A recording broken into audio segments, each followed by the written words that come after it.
Good evening and welcome to this webinar. We are happy to see people starting to join. As you know, as you signed up for this, we will introduce the programs that we offer at Macquarie University on translating and interpreting studies. And the idea is that we will use this time to give you an overview of what we have, what we can offer. We'll try and give you an idea of how what we offer differs from what other universities offer that you may have looked at already. And we'll give you also an idea on entrance requirements. So there are a number of topics we'll cover. And then, of course, we'll give you the opportunity to ask questions and to get clarification on anything that you might not have understood. So please feel free to post your questions at any time. I may not answer them as they come up, but I'll try to cover all of them as we go along. The agenda that we'll try to cover, and this is just a rough guide because I'll try and elaborate as we go along, is we will start off by saying what it is that makes Macquarie different, what you would gain from choosing this program above other programs that you may have looked at, as I've suggested. We'll look at the programs that are available for 2015. We've had a few changes in our programs recently, and I think all of these changes are for the better. And we'll give you an idea of what that does, and also which one would be best for your purposes. We'll also give you a rough idea, or I'll give you a rough idea on what it is that you will be studying in the different programs, the content, although I won't be going into too much details because you can find the information at the end of the presentation. There will be a link that will direct you to the course finder where you can get the detailed information on the units that are available. Excuse me. I'll give you an indication also of the practical part of our training. Practical experience, not only in the classroom, but also in a dedicated practicum. And then the entry requirements, because that is, I think, the one aspect that most students always have most questions about, to see whether you qualify for the program. And if you don't qualify, what you can do to make sure that you will qualify in future. We'll dwell a little bit on potential careers, although I suspect that if you have joined this, you have an idea of what it is that you can do with this training. And then, of course, there will be some time for questions at the end. So once again, welcome to all of you joining from Australia or internationally, and I hope that you will get what you came here for. Oh yes, and then before I continue, I forgot to introduce myself. I am Jan-Louis Kruger. I'm the Director of the Translation and Interpreting program at Macquarie University. I have my background is that I come from South Africa originally. I specialize in audiovisual translation. I'll give you some overview of that. I've been at Macquarie University since the end of 2013, which has given me enough time to appreciate what it is that we offer, and hopefully I will be able to answer most of your questions. So if we can jump into the first topic, namely the reasons for choosing Macquarie. Of course, what we offer here is not by any stretch of the imagination the only program in Australia or internationally. There are many programs in China, there are many programs in Europe, in Korea, in various parts of the world that you could get good quality training, but maybe not the kind of training that you. We know that the linguistics department, where translation and interpreting studies is situated, has been ranked as the 43rd or amongst the top 50 universities in the world, which is important primarily also because typically translation and interpreting programs are housed not in linguistics but in arts. So the fact that they are within linguistics means that we have a very solid theoretical basis and discipline basis in linguistics. We work shoulder to shoulder with people from applied linguistics, from cognitive studies, from audiology, from various applied and also more theoretical fields within linguistics. What we do at Macquarie in the translation interpreting program is also to give you specialized, or to give you an introduction and exposure to specialized areas, and this will depend to a large extent on what your needs are. We do not specialize on only one field, because we know that the reality is that in certain different countries there are different needs. Also in terms of the modes, conference interpreting or consecutive or simultaneous interpreting, for example, is a specific need that is not necessarily the most important need in countries where you have a need for medical consecutive interpreting or more community interpreting. The same for legal interpreting. You may have a focus on courtroom work or on smaller scale negotiations. And then, of course, business. We have a long history in business translation, which covers not only translating documents for businesses, but also facilitating communication in a business setting.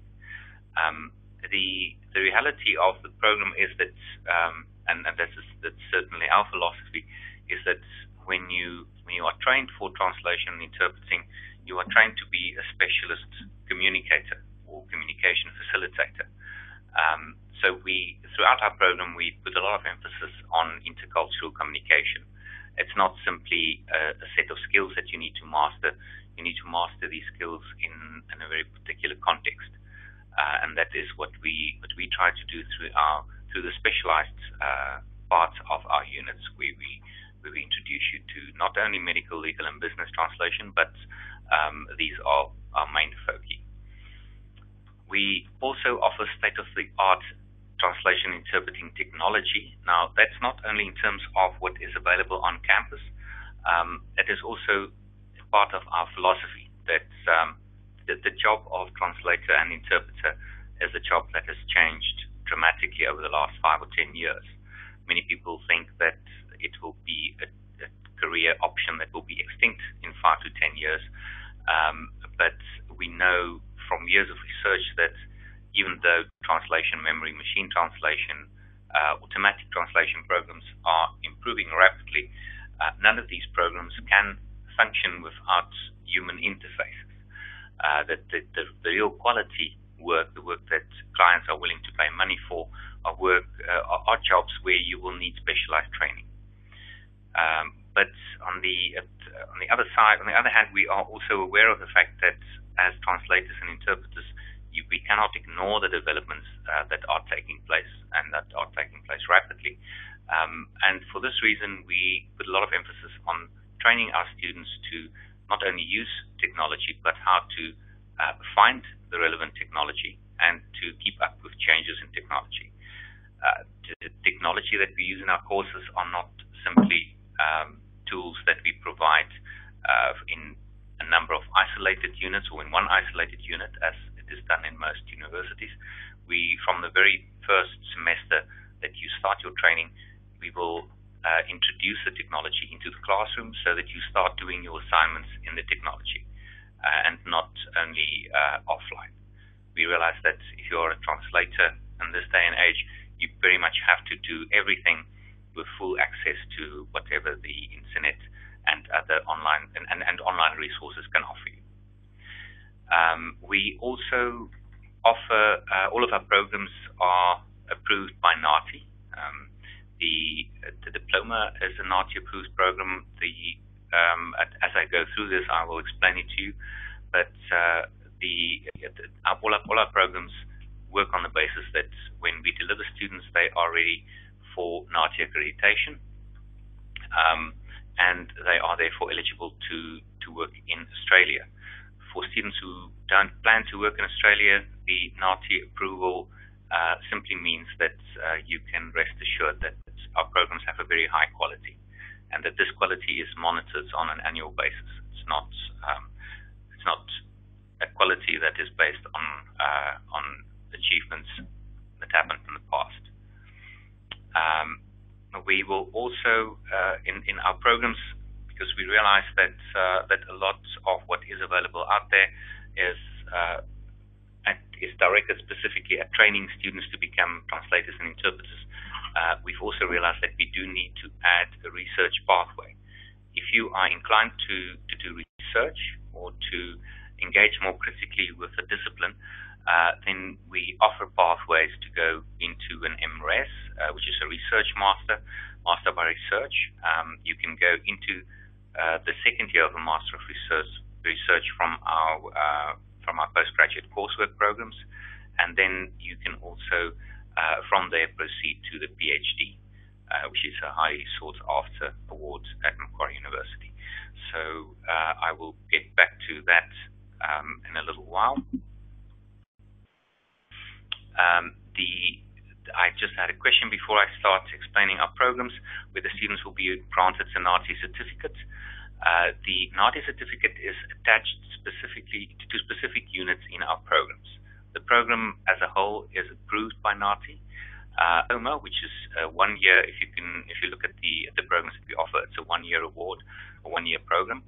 After the second semester of the program, the practical translation and the practical interpreting units are also NAATI examinations, which means that if you achieve the required results in that examination, which is 75% or above, then you simply apply to NAATI for accreditation. But that means that because this is a NAATI exam, you have passed the NAATI accreditation exam, and therefore you can apply for NAATI certificates. You need the mark of above 75% in order to qualify for that. The difference between us and other programs, however, is that we realize that NAATI is not the be-all and end-all of all programs. So we don't simply offer coaching towards the NAATI exam. Even if you do not achieve the 75% in the NAATI unit, it doesn't mean that your academic career is over. You can still graduate with that, and you can at any time, once you feel that you've gained enough experience, you can then take the NAATI exam. Okay, let us then perhaps just take a quick look at the programs that we do offer. We have revised our offering quite extensively, let me rather put it this way, we've taken a hard look at what we offer, and we've made sure that what we offer provide a number of needs, and that the units that we offer are not simply a group of loosely connected units, but that we form a very coherent program in each of the different degree programs that we offer. The basic program in our suite of programs is the Graduate Diploma of Translating and Interpreting. I will be explaining the entrance requirements in a little while. The Graduate Diploma is a 1-year program and a 1-year full-time program, or you can also do it in 2 years part-time. And that is the foundation for most of our programs. And particularly, as you can see, I've indicated that the Master of Translation and Interpreting Studies, or the MTIS, is nested or has the Graduate Diploma nested within it. So the Graduate Diploma is nested in the Master of Translation and Interpreting Studies. It is also nested in the Master of Advanced Translation and Interpreting Studies. So you have 1-year Graduate Diploma. If you decide to start with a diploma, it means that you every year in order to obtain the Master of Translation and Interpreting Studies, or 1 additional year to get the 2-year Master of Advanced Translation and Interpreting Studies. You could also enroll in the 2 master's programs right from the beginning, which means that then the Master of Translation and Interpreting Studies is a 1.5-year program. The Master of Advanced Translation and Interpreting Studies is a 2-year program. I'm just going to dwell on these 3 programs for a moment. We realize that there are quite a wide range of programs available in the market at this level, specifically at the master's level, and that they range in duration. I will I will try to give an indication in a little while of how these programs differ, and what you can gain by staying for another 6 months to get the Master of Advanced Translation Interpreting Studies.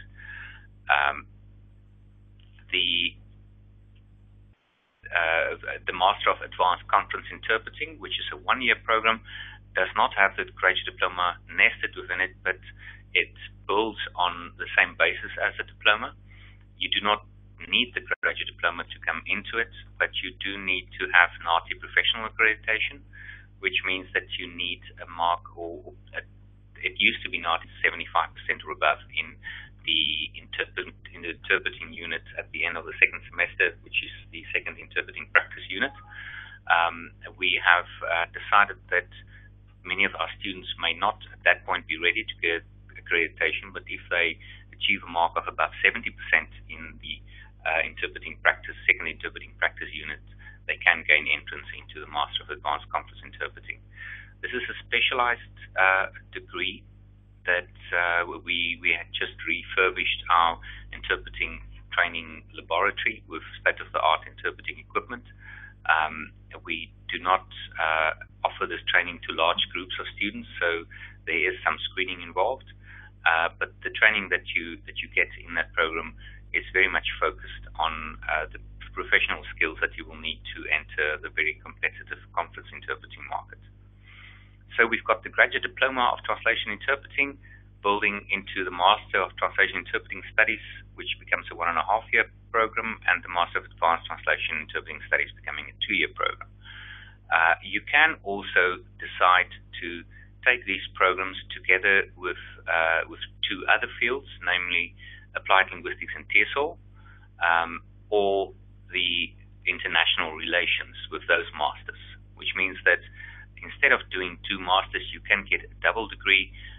In 2.5 years, you can get a double degree in Applied Linguistics and TESOL together with Translation Interpreting, which is also a very sought-after degree because of the fact that these 2 careers are so closely related. And also the same for the Master of Translation for Master of International Relations. It means that if you were to do these 2 degrees separately, it would take a minimum of 3 years, or 3.5 years in the case of TESOL. But if you do the double degree, then these 2 programs are integrated, and at the end of the 2.5 years, or 3 years in some cases, you will then have 2 master's degrees, which will put you in a very favorable position in terms of your marketability. You'll see on the right-hand side there are 2 programs that are not nested in any way. The one is the graduate at the bottom, the Graduate Diploma of AUSTLAN, Australian Sign Language into English Interpreting. That's a 2-year part-time program, and our next intake will be in 2016. This is a very much a niche market, but it is also the only postgraduate qualification in Australian Sign Language into English Interpreting in Australia. Then we have the Graduate Certificate of Community Interpreting that specializes in the more informal community interpreting setting, and that is a 1-year part-time program, which will again only run from 2016, and that will only be in a multilingual form. So if you have any questions about the programs, we can always come back to this one, but I think I'm just going to dwell very quickly on our 3 main programs, namely the diploma and the 2 masters, the master of the 18-month and the 2-year master's programs. In terms of the content of these programs, and bear in mind that the graduate diploma is nested in the other 2, we start off with practical translation and interpreting units, and we also have as point of departure that whether you decide to specialize in translation or interpreting, you need a very solid foundation in both. And for that reason, in the first two semesters, or in the diploma year, we do half of the practical work we do in translation and half in interpreting, so that you can gain the skills that you will be able to benefit from in translation, also to be applied in interpreting, and the other way around. We also give you a foundation in the theory of translation and interpreting, and that is not nearly as boring as it sounds. What we do is we situate the field of translation and interpreting within the reflective history of the discipline, so that you can see where these concepts come from, so that you can see also how this ties in with other fields. For example, politics, and the emphasis there is very much on context. On when you translate and interpret, you have to do this with a knowledge of the context within which you work, and also the context of the text that you are translating. And the theory unit, therefore, in the diploma, is intended to make you a better translator. It is not esoteric theories. It is also it has a strong practical component in that you have to apply these theories to the texts that you translate or that you interpret. The other important component of the diploma is the unit on technological applications, and I have said something about that. What we cover in that unit is not only more advanced word processing skills, but also specifically dedicated software for translation memory, and also for translation memory and machine translation. So we will show you how to operate the necessary software, but not only automatic translation and translation memory and machine translation programs, also all the tools that are available to you as a translator and an interpreter. I can see a few questions. We'll get to them right after the slide. The other component of the diploma, and you'll notice there are 4 units in the diploma. 2 of them are practical, 1 translation, 1 interpreting, 1 technology, and then 1 on communication skills. Sorry, I'm drifting here. What I meant is there are 4 practical units, 2 translation, 2 interpreting. Then you have the technological applications theory, communication skills, which is mainly intended to enhance your language proficiency in English for international students, and there are alternatives for students whose first language is English. And then also the practicum. The practicum is a placement unit that I will get back to later on, where you get exposure to the professional practice of translation and interpreting. The 2 master's programs that we offer, I'm not going to talk much about the more dedicated or specialized conference interpreting, but our flagship programs, the Master of Translation and Interpreting Studies and the Master of Advanced Translation and Interpreting Studies, as I said, build on the diploma. You do more translation and interpreting and theory, but the main difference is that you can start specializing. In the master's programs, you can start specializing in either translation or interpreting. Or you can carry on and complete your training in a balanced way between translation and interpreting. You also do the research methodology, a unit on research methodology in the master's program, which will not only prepare you to become a better translator and to keep on specializing or honing your skills, but to also prepare you for a research career. And then we have electives, and there are quite a few of them. Just to note, just a couple. We have audiovisual translation, which we will be building into other programs also aimed at accessibility. We have literary translation. We have editing, which is an essential skill also for translators. And we have units on discourse analysis. And now I'm just going to go to a few of the questions so that we don't get too far behind with that. I have one question here which says that this participant has been waiting patiently for Macquarie to consider bringing French back onto the agenda for the graduate diploma in translation and interpreting, and also the master's. And then the person wants to know whether she can start next year with this program. The good news there is that Macquarie has introduced in addition to the streamed programs, which is mainly Chinese and Korean, we have a multilingual stream. The multilingual stream, I will give a little bit more detail on that, but it does mean that we will now be accepting students with any language combinations, English and any other language combination, provided that we can provide support. French is definitely a language that we can provide support on. The emphasis in the multilingual stream will be on the context, because most translators and interpreters will be working in multilingual context in any case, and it will involve self and peer assessments as well as feedback from professional translators. And you get sufficient feedback to hone your skills in translation and interpreting. If you have more questions on that, I can come back to that.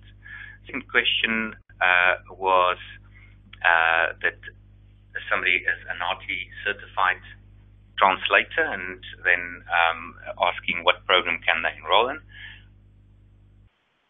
That is a fairly specific question. I will need to have more information on what certification you have from NAATI, but I can tell you that if you have the NAATI professional interpreting, for example, you can go into the Master of Advanced Conference Interpreting.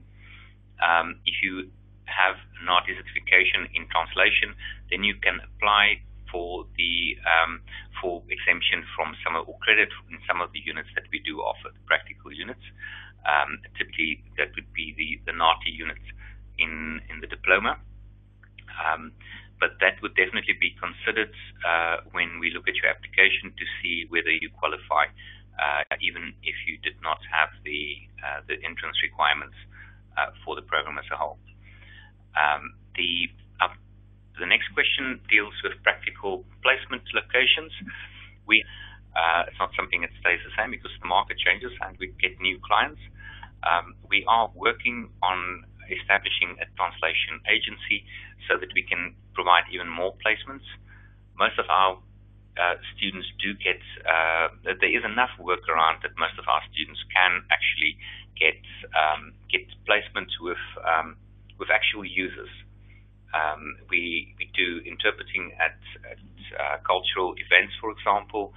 We do interpreting and translation for the police, for social web pages, and there are a number of these.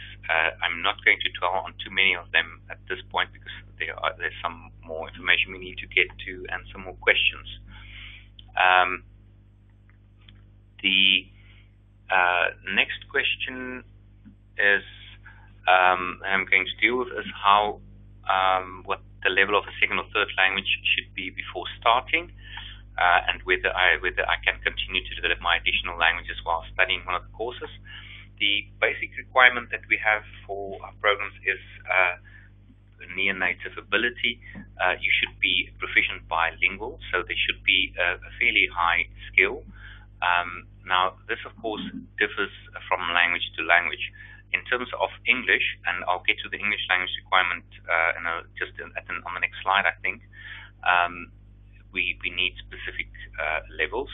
In terms of the second or third language, bear in mind that you'll be working primarily into your first language from your second or third language, but you will also be working in the other direction.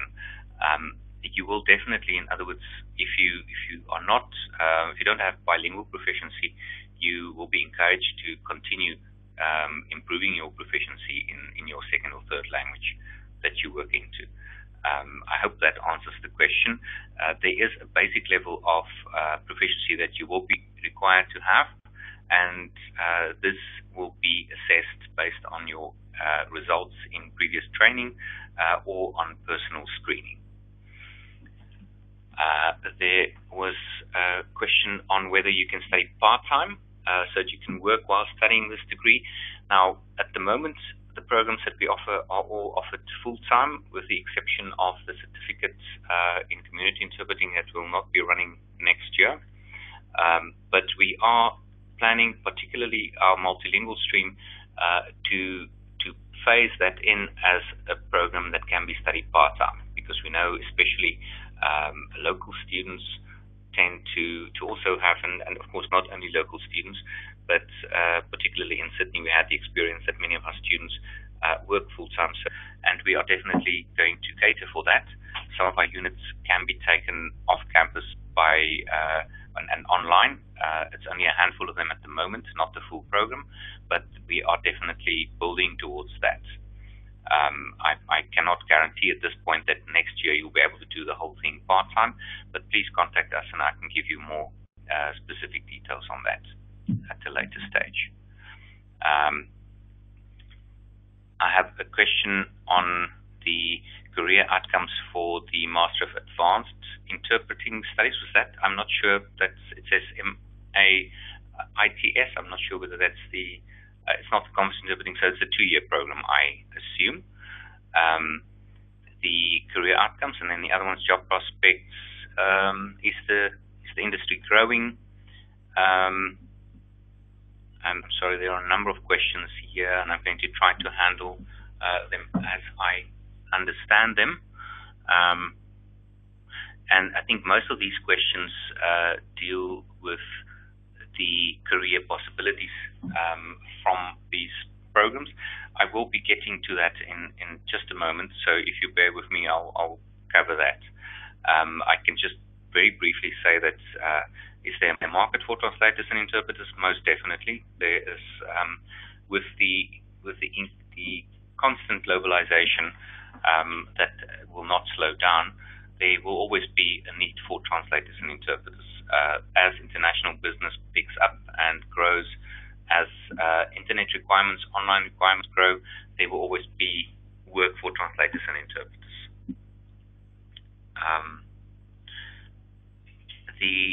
There was a question on whether the master's students are required to do a research project. I'm not sure what is behind this question, whether that would be good or bad, but I can tell you that the 1.5-year program, we offer a unit on research methodology that caters to both people who want to pursue a research career or a practical career.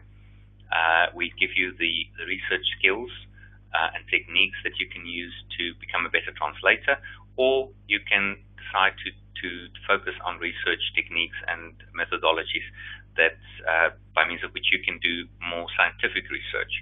So you are not bound to do either of the two. If you do the 2-year program, then there is a research project, but the research methodology unit will prepare you for that. You will write your research proposal during the research methodology unit, and then in the subsequent semester you will complete a project, which can be either very practical or it can be more theoretical and more scientific. Then I have a question on what range of starting salaries can students completing the master's expect. Now that, I'm afraid, is a question that I will not be able to answer. It very much depends on the context that you work in. There are, for example, when you look at interpreting, of course, conference interpreters are much better than community interpreters, where you have to translate or interpret for very small audiences. The higher the status of the event, the more you will be paid. You may have seen that the person who was going to co-present with me, Helen Slatcher, is not here tonight. She's not here because she has, on very short notice, been called to interpret at the G20. I'm afraid that she may be able to answer that better, but she may not want to tell you what she's paid, but I can guarantee you if it's a high-status event like that, then you'll be paid more. In terms of what you can be expected to receive in payment, that is a question that cannot possibly be answered by anybody, as it not only depends on the country that you're in, it depends on the field that you work in, it depends on your level of specialization, and also on whether you are accredited or not. In some countries you can charge more if you are an accredited translator or interpreter. So for that, I think the best way to find out what people are paid is to do a search on the internet to see what people ask for translations or interpreting, and that way you will get an idea. Bear in mind that if you work for an agency, they will normally charge an administrative fee of up to 30% of the job. Okay, So while there aren't any new questions right now, let's maybe carry on. And this was one of the questions in terms of the practicum. Our practicum unit is typically done in either the second or the third semester. And we have a very well-established program with a number of placement options. We've built relationships. We can give you more information on who these placements are with if you want to contact us afterwards. We do seminars on professions, and we get professionals from practicing professionals in to talk to students about particular aspects. We give you a background on how to become an entrepreneur, in other words, how to work as a freelancer. We get feedback from professionals on what you should avoid and what you should do when you do enter the profession. And then, of course, we give you exposure to real-world scenarios, and we all know that that's one of the best ways to get into a profession is to do an internship or a practicum, because then people get to see your work and you can impress them so that they might even be tempted to hire you afterwards. Okay. The language streams, I think I've covered most of this before, but at the moment we have dedicated language streams, which basically means that the practical training will happen both from Chinese or Korean into English, or from English into Chinese or Mandarin and Korean.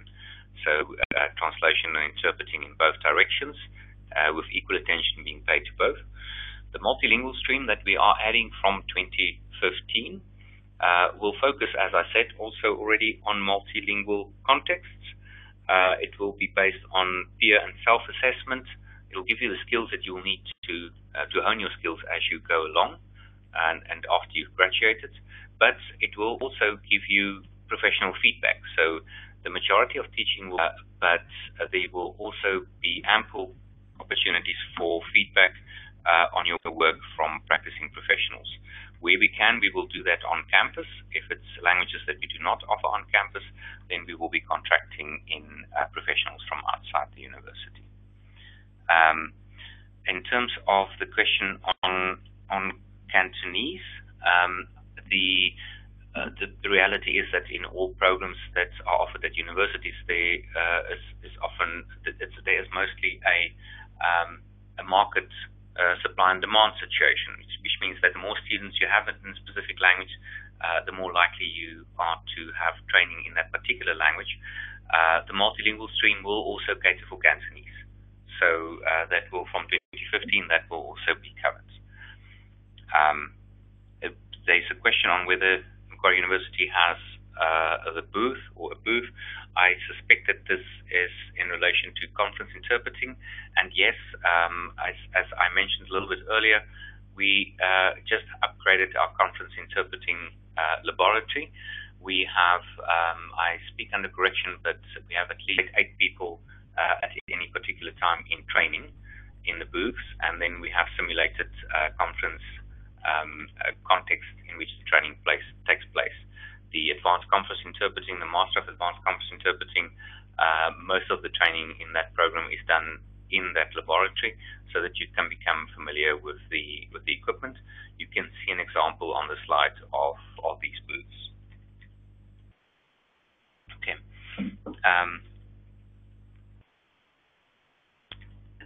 There's a question on my statement that there will always be a demand for translators and interpreters, and whether this doesn't depend on the language in question,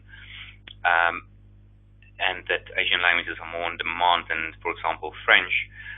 The reality there is that, yes, of course, in Australia, the demand for Asian languages is higher than for French because of where we are, but the nature of the job of translator, particularly, but also increasingly interpreter, has changed to such an extent that we are no longer geographically bound.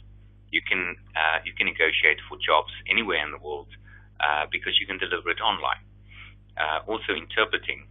Conference interpreting is typically a contact situation, but in most other modes, there's telephone interpreting, and there are offline or online options so that you can be anywhere in the world. You can actually sit on the beach and have a cocktail and carry on with your job.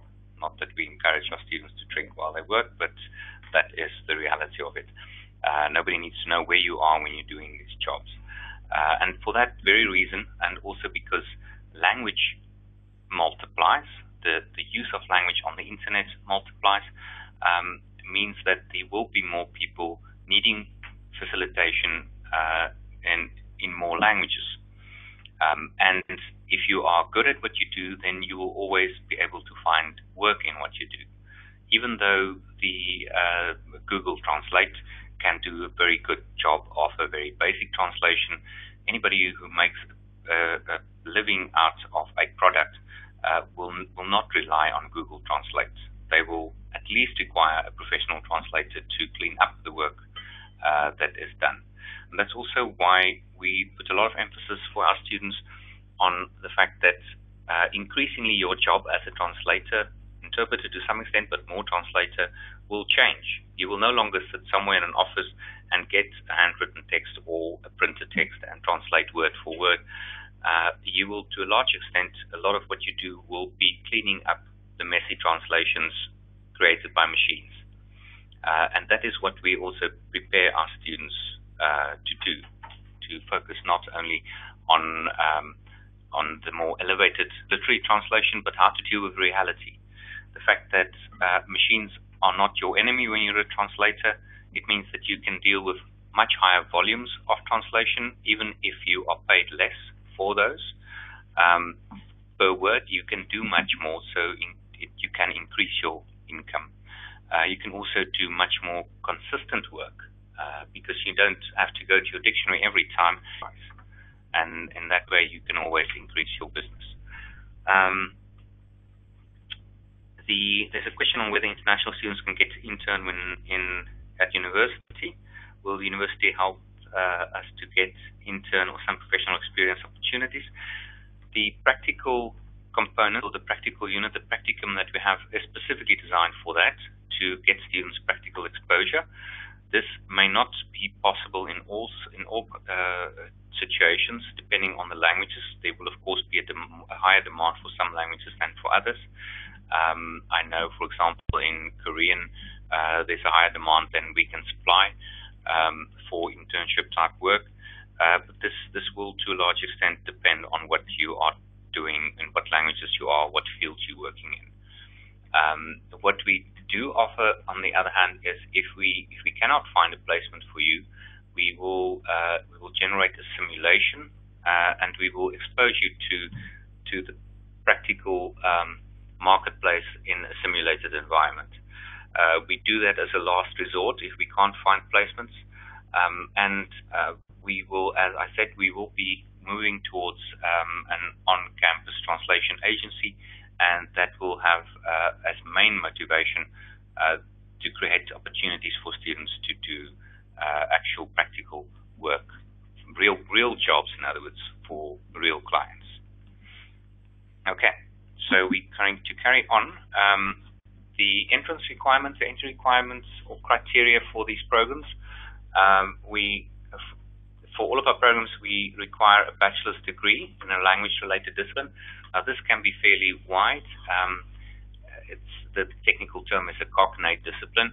Anything like law, translation, linguistics, literature, creative writing, media, communications, all of those are considered to be language-related. If you don't know, you could always ask and we can tell you. If you do not have a degree in a language-related discipline, we can still assess your language proficiency, and then we will deal with that. There's a question on scholarships that I'm not going to answer now. There is a lot of information on the university homepage, and you can get all the information you need from the web page. And also, I'm afraid I don't know that much about the scholarships that are available. In terms of our language proficiency requirements, if you work from another language into English, we require an IELTS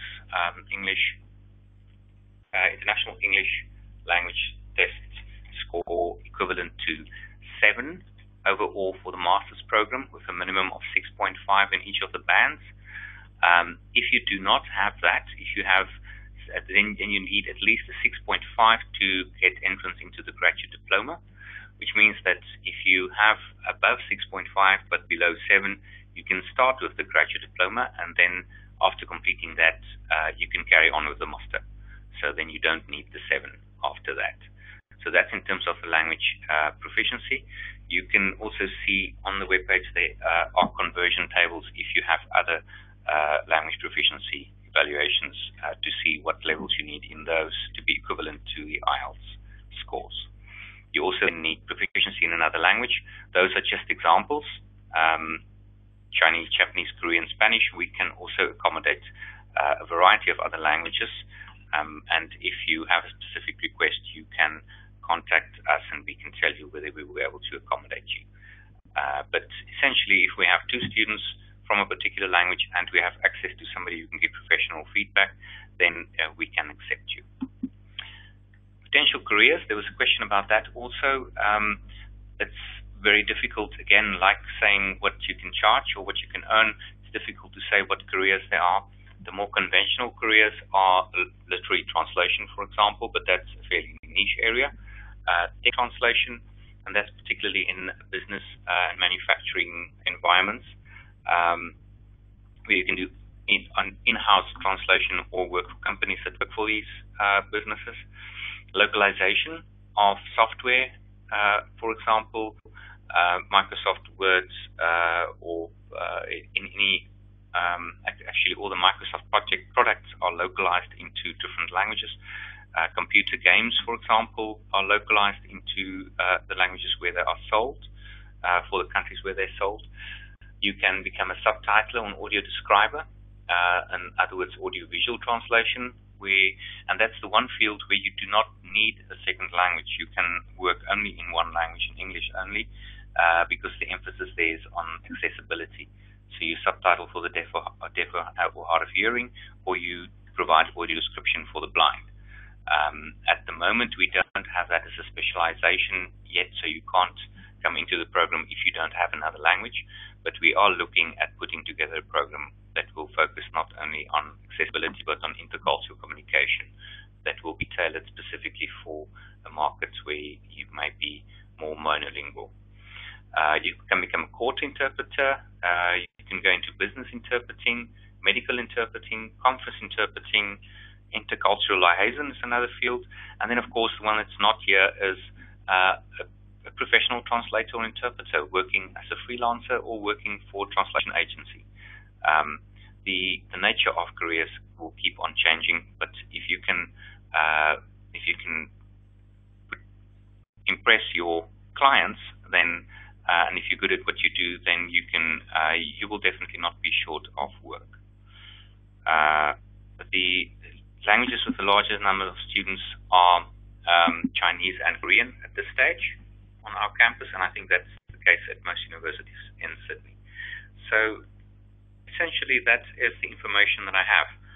Are there any more questions?